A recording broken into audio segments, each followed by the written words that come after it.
أعوذ بالله من الشيطان الرجيم. بسم الله الرحمن الرحيم.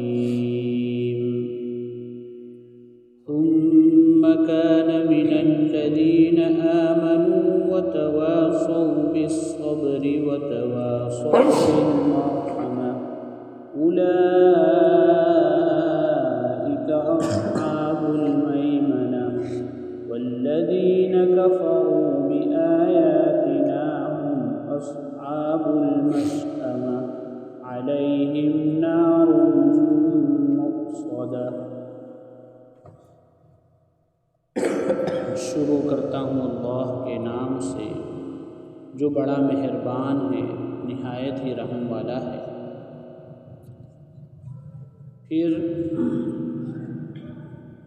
وہ شخص جو ایمان لانے والوں میں سے ہے اور وہ آپس میں ایک دوسرے کو صبر کرنے کی تلقین کرتے ہیں اور آپس میں ایک دوسرے کو رحم کے ساتھ، مہربانی کے ساتھ رہنے اور سلوک کرنے کی تاکید کرتے ہیں، یہی لوگ ہیں داہنے والے، یعنی جنت میں جانے والے۔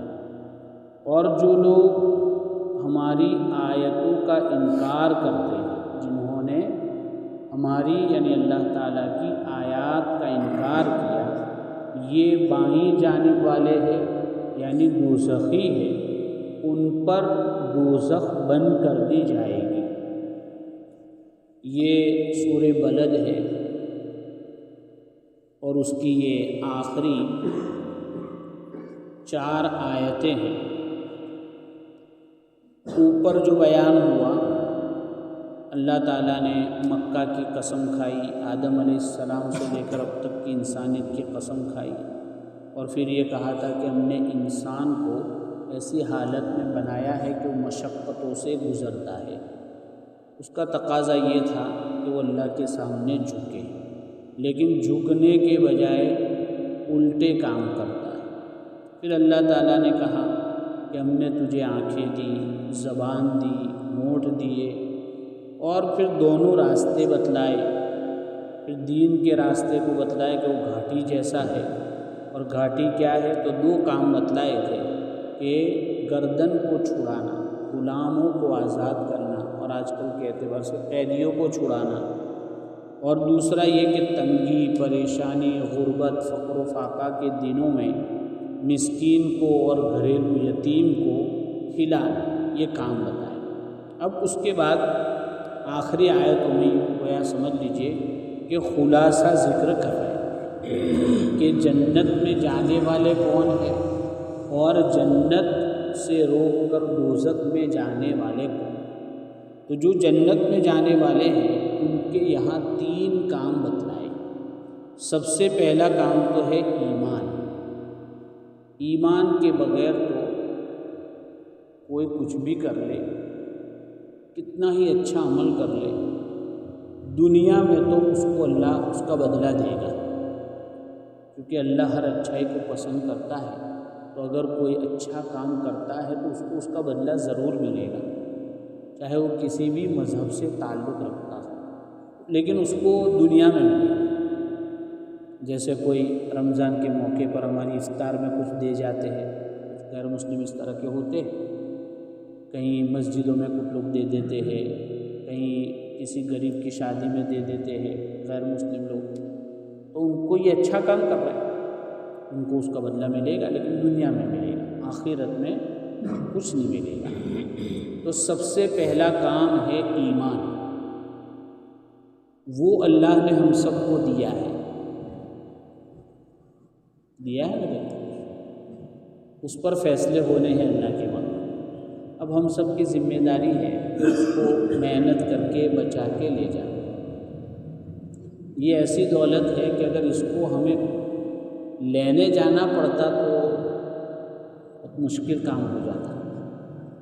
ہم دیکھتے ہیں کہ آج کوئی خوشی سے اپنے دل سے بھی کسی مذہب کو مطلب اپنے دھرم کو چھوڑ کر ایمان قبول کرتا ہے تو ہو پوری میڈیا، پوری سرکار، پورا سماج اس پر ٹوٹ پڑتا ہے. یہ حالات ہے.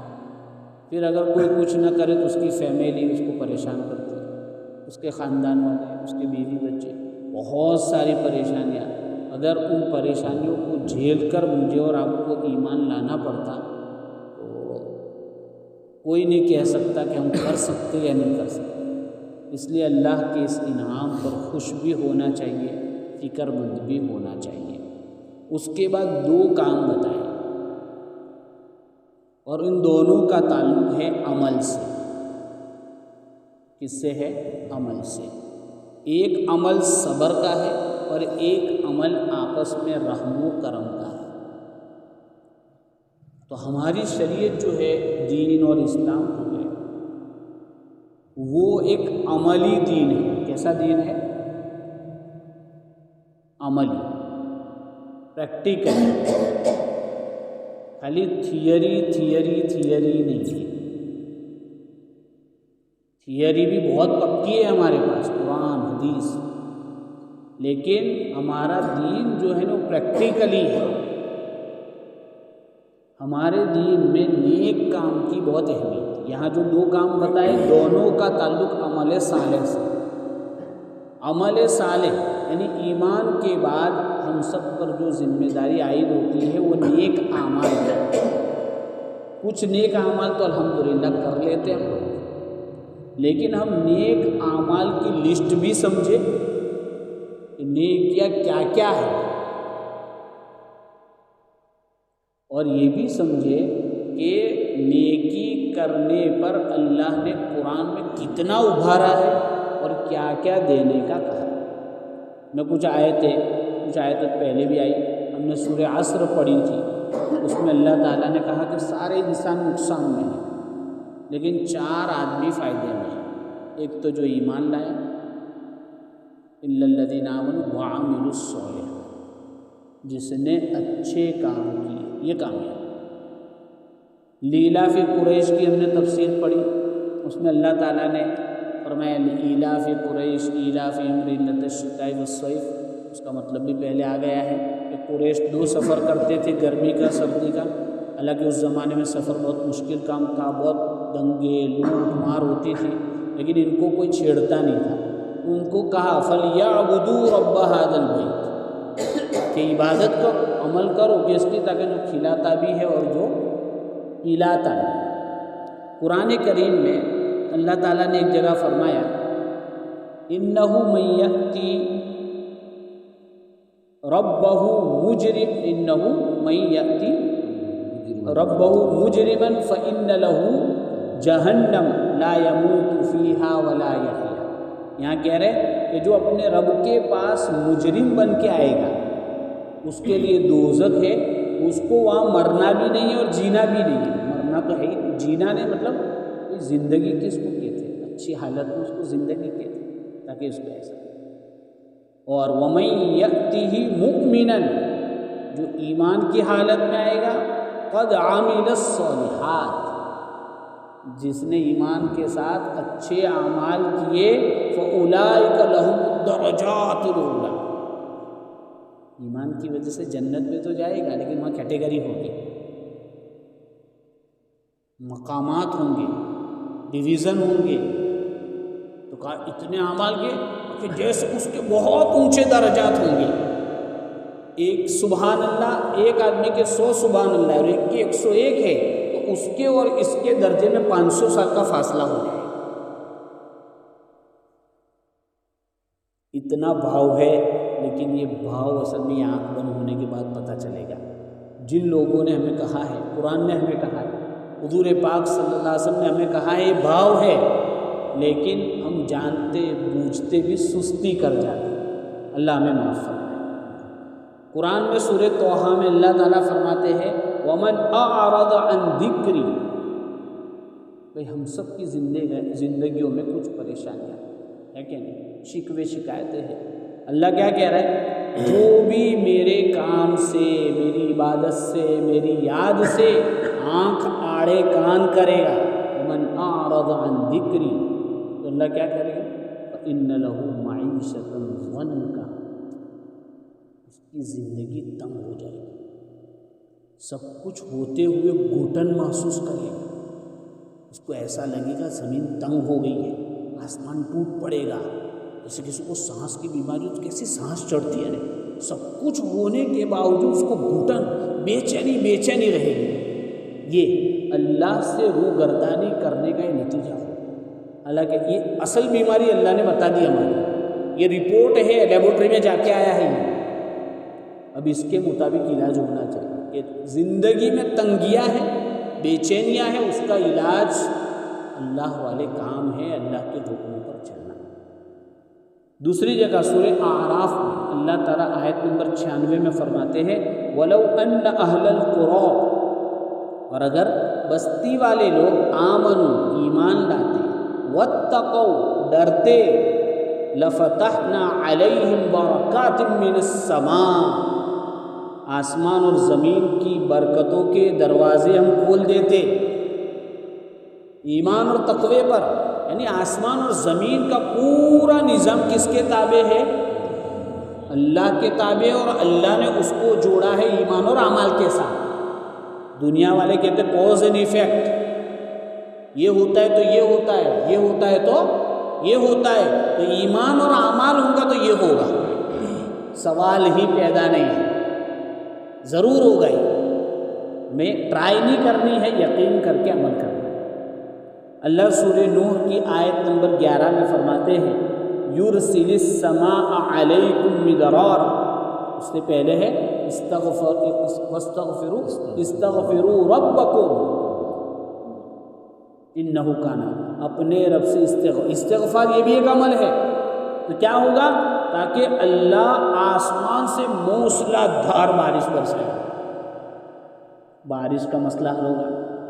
وَيُمْدِدْكُمْ بِأَمْوَالٍ، مال کے ذریعے مدد کرے گا. وَبَنِينَ، اولاد بھی اللہ دے گا. وَيَجْعَلْ لَكُمْ جَنَّاتٍ، کھیت کھلیان باغ بغیچے دے گا. وَيَجْعَلْ لَكُمْ أَنْهَارًا، اور نہریں بھی دے گا. کس پر؟ استغفار ایک عمل ہے، اس پر. یہ اللہ کا وعدہ ہے جو سچا ہے. اسی طریقے سے سورہ نور میں اللہ تعالیٰ 55 نمبر کی آیت میں فرماتے ہیں وَعَدَ اللَّهُ الَّذِينَ آمَنُوا مِنْكُمْ، اللہ تعالیٰ نے وعدہ کیا ہے کس سے؟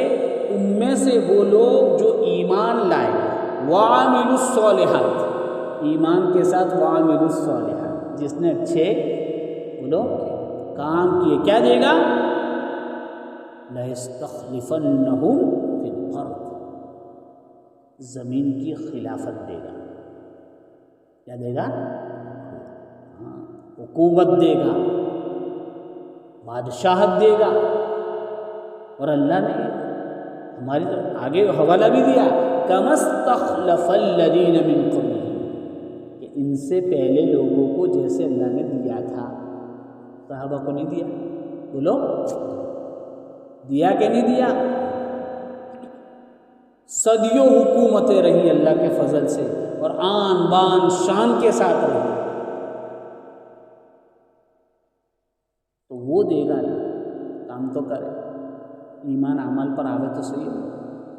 اسی طریقے سے اللہ نے سورہ نحل میں آیت نمبر 112 میں فرمایا ضرب اللہ مثلا قریۃ، کہ اللہ تعالیٰ نے ایک گاؤں کی، ایک آبادی کی مثال بیان فرمائی. کانت آمنتاً مطمئنہ، وہ بستی کیسی تھی؟ امن، چین، سکون، ایسی زندگی تھی. اور کھانے پینے کا کیا مسئلہ؟ تاکہ یأتیہا رزقہا رغدا من کل مکان، ہر جگہ سے وافر مقدار میں آئٹم، بہترین آئٹم ہے، اور بہترین چیزیں کھانے پینے، برتنے پہننے کو مل رہی تھی.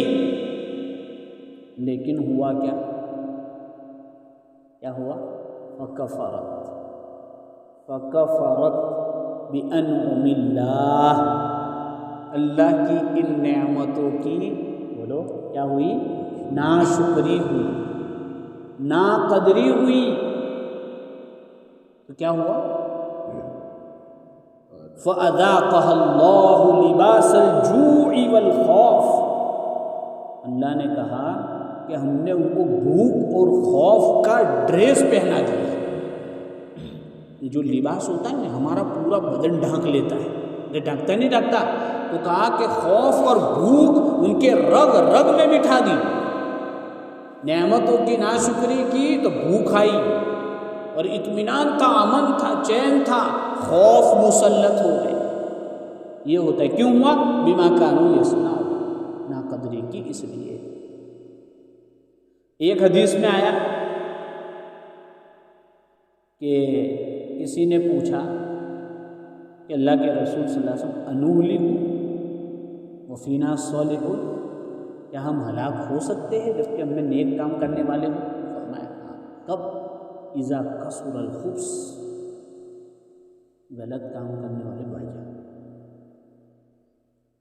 اب ہمارا پرابلم کیا ہے؟ میں اگر 2-4 کام کر رہا ہوں، میرا بھائی نہیں کر رہا ہے، اس کو مجھے سمجھانا چاہیے پیار کرنے سے۔ میں نماز پڑھ رہا ہوں، میری بیوی نہیں پڑھ رہی، پیار محبت سے سمجھانا چاہیے۔ مجھے اپنے بچوں کی صحیح تربیت کرنی چاہیے۔ ہر گھر والا یہ مجمع 20-25-30 آدمیوں کا ہے، بیٹھنے والا ہر آدمی نیت کرے کہ میں اپنے گھر سے کام شروع کرتا ہوں، اپنی ذات سے شروع کرتا ہوں، تو آج ہی سے 30 گھر سدھر جائیں گے۔ کسی کو ہم کیا سدھارنے جائیں گے؟ ہم سب اپنی اپنی نیت کر کے کام شروع کریں، 30 گھر آج سے سدھر جائیں گے تو کم کام ہوا۔ لیکن ہم اپنی ذات کو ٹارگیٹ نہیں بناتے،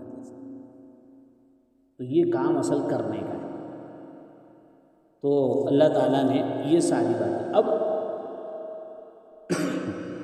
اللہ کا قرب حدیث میں آتا ہے کہ آدمی نیک اعمال کے ذریعے اللہ کا قریب، اور جب آپ کو بھی معلوم ہے دنیا میں کام کیسے ہوتے، تعلقات سے ہوتے نہیں ہوتے، بولو بھائی، کہ کسی کا پنچایت میں تعلق ہے، کسی کا معاملتدار آفس میں، کسی کا پولیس چوکی میں، جس آفس میں ہوتا ہے آسانی سے سبب کے درجے میں اللہ کام نکال دیتا ہے۔